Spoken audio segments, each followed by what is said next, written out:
The vast majority of our tuition came from loans and grants. But let me tell you, every month, my father would write out his small check. He was determined to pay his portion of that tuition right on time, even if it meant taking out loans when he fell short. When I first set foot on campus, it all seemed so big and overwhelming. I didn't even know where to start, how to pick out the right classes, how to even find the right buildings. I didn't even know how to furnish my own dorm room. I saw all these other kids moving in all sorts of couches and lamps and decorations for their rooms, but when I unpacked my belongings, I realized that I didn't even have the right size sheets for my bed. Mine were way too short. So that first night, I stretched the sheets down as far as they could go, and then I draped the covers over the foot of my bed, so when I crawled into bed, my legs were sticking out past the sheets, rubbing up against that cold plastic mattress. And I slept that way for the entire freshman year. But when you come from a family like mine, that's what you do. You make the most of what you got. You use all that good common sense, and you don't make excuses. You work hard, and you always finish what you start. And no matter what, you give everybody a fair shake. And when somebody needs a hand, you offer yours. See, those are the gifts my parents gave me, their values. And I quickly learned that those gifts were far more valuable than money or connections. Because once I got to college, I found that when I applied all those values to my studies, I was able to develop an entirely new set of skills that I would use for the rest of my life. Skills like resilience, problem solving, time management. I learned to turn stumbles and missteps into sources of motivation. A week with 3 tests and 2 papers wasn't a reason to stress out, but a reason to plan. A negative comment from a professor in class wasn't a reason to shut down, but a reason to ask even more questions. Most importantly, I realized that what really mattered wasn't how much money my parents made or what those people in my high school said about me. What mattered was what was in my mind and what was in my heart. So my 4 years in school gave me the confidence to know that if I could make it on a college campus, I can make it anywhere. Who are you going to be? And if you'll notice, I'm not asking what are you going to do, but who are you going to be? I'm asking you about how you plan to live your life every day. How are you going to respond when you don't get that job you had your heart set on?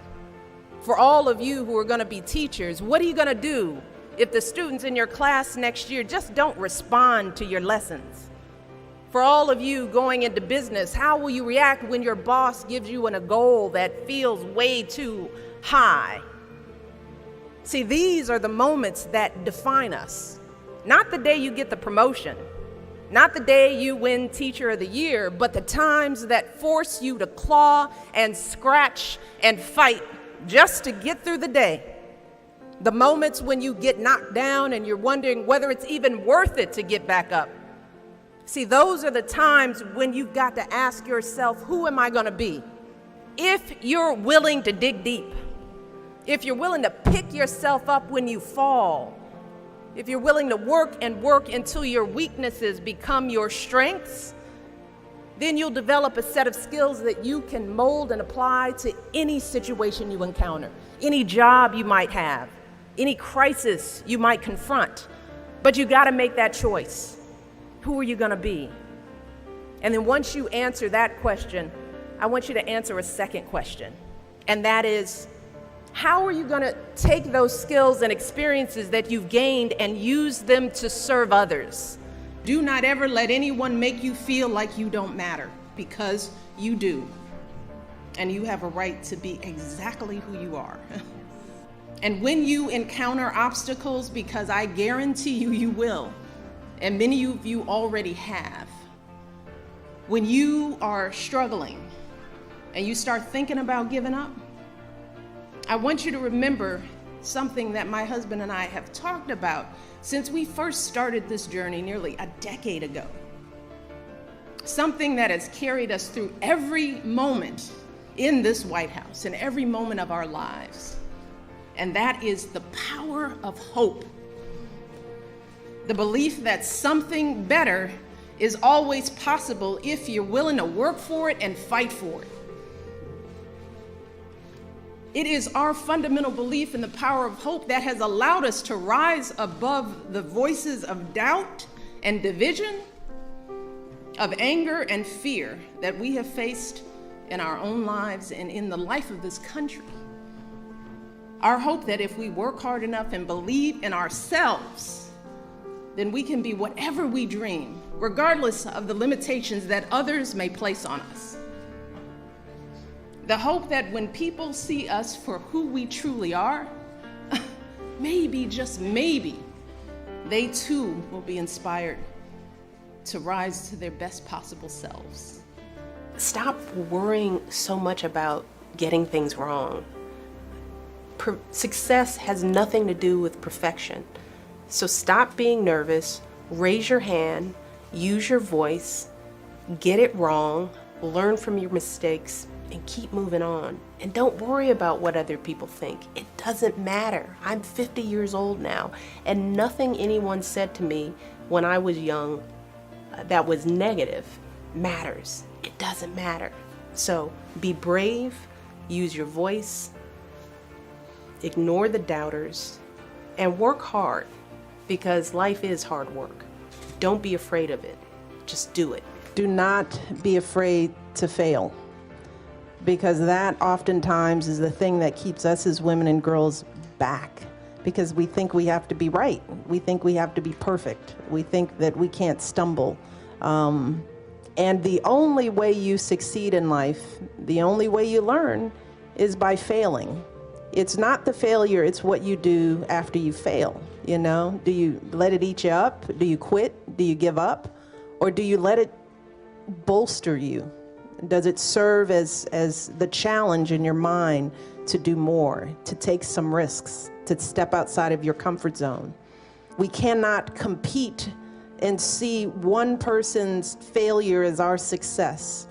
We can all rise together, okay? We can all win. And we're sometimes taught in our societies that we have to compete and we have to hold each other back in order for one of us to succeed. That is not true.